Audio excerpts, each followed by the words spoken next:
Things I learned at Mama's feet. The first thing I learned, and these are only 5 lessons that I will share with you today, is that every person on God's planet is a person of value and worth and should be respected. My mother believed in that scripture that said, "Be no respecter of man."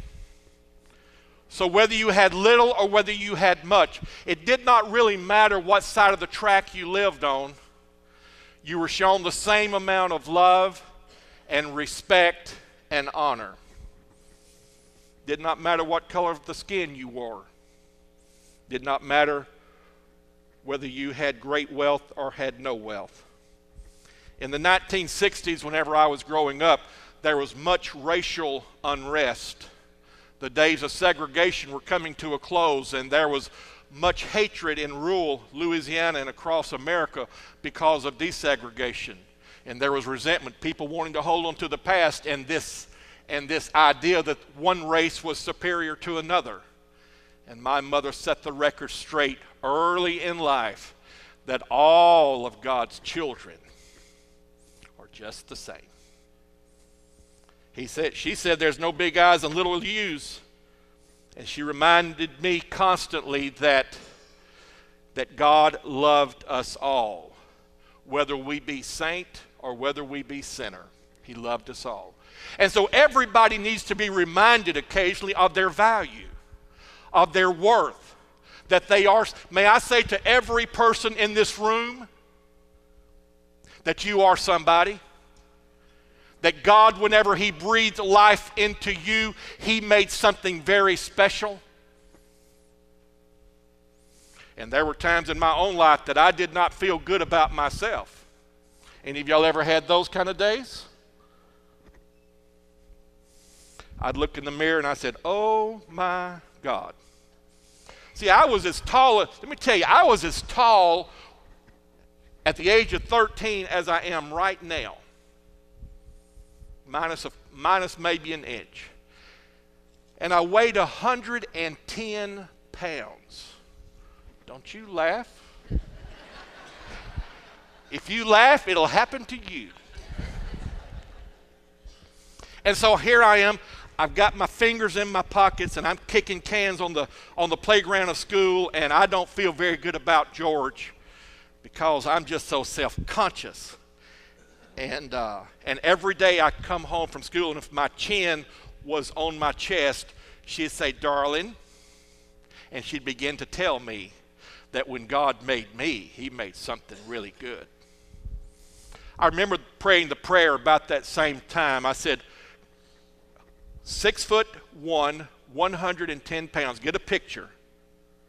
And I said, "God, make me," and I'm telling the truth with my hand on this pulpit, "God, make me fat." Because I felt like by being fat, I would be happier. I would be accepted. Oh, if I had that prayer to pray over again today. But whether I was skinny or whether I was fat, whether you were or weren't, whether you had or you didn't have, she said, "You're all equal in the face and in the eyes of God." And so I think that little tidbit of wisdom and that instruction by Edith Bates a long time ago is worth repeating. I told you that all of us walked in here with a ledger under our arms. See, we're all in debt to somebody. We're all indebted to those people that have helped us on life's journey. But every page is filled with red ink, and it seems like the page that has Edith Parker Bates' name at the top is just filled from top to bottom with red ink, and I owe her so much today, and one of those reasons that I owe her was for the life's lessons that she taught me. Every person is a person of value and worth. And I guess it's good for 2010 as it was in 1961 or 62 when she said, "Always be kind and gracious and be loving." Now, there's been times in my life whenever I didn't know I could be sweet and kind and loving. Sometimes we had to work at it. Sometimes we had to really, really, really dig down to say, hey, I can be sweet about this thing. And so on good days and in bad times, regardless of what kind of people may have surrounded you, you needed to always be sweet and kind. And she'd always say this: what the world really needs is love. God's love.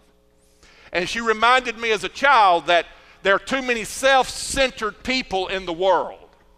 There's too many people that are self-serving. It's all about them. But she taught me by word and by example that we should live our lives not for ourselves, but we should live our lives for others. And she said, and by the way, we don't do it for this, but the rewards are never ending. There was always a smile. And she said there should always be an encouraging word. I'm talking about life's lessons that Mama taught me. You should never judge, you should never ridicule, and you should never demean another person. For some people, the three words, I love you, is very, very hard to say. And I guess it would have been in my life also if she had not taught me that it's real easy to say I love you whenever you just love everybody. And it was easy because I saw through that. Her favorite quote was by Hubert Humphrey, the great senator from Minnesota that ran for president on the Democratic ticket, 1968. And he says, we are judged by the way we care for those in the dawn of life and in the sunset of their life. Simply meaning, she told me as a child, she says, we will be judged by the way we treat and care for our children and for our senior citizens. And I cannot tell you of a time in my life growing up that there was not a yard full of children that had literally come to live with us. And then the last 9 years of my grandmother and grandfather Parker's life, after little mama had had a stroke, we moved them into our home. And for the last 9 years of their lives, we shaved Papa, and we fixed meals for little mama, and we cared for them because Mother said that's the way we'll be judged, simply by the caring of those in childhood and those in the sunset years of their life. And she simply said, by being kind and sweet and loving, you're giving yourself away. Just give your life away. And of course, she was the first one that told me, but I've heard it many times since, be a giver and not a taker. And she said we ought to leave some footprints in the sand when we leave here. We ought to leave a mark to say, hey, I spent a little time on this planet.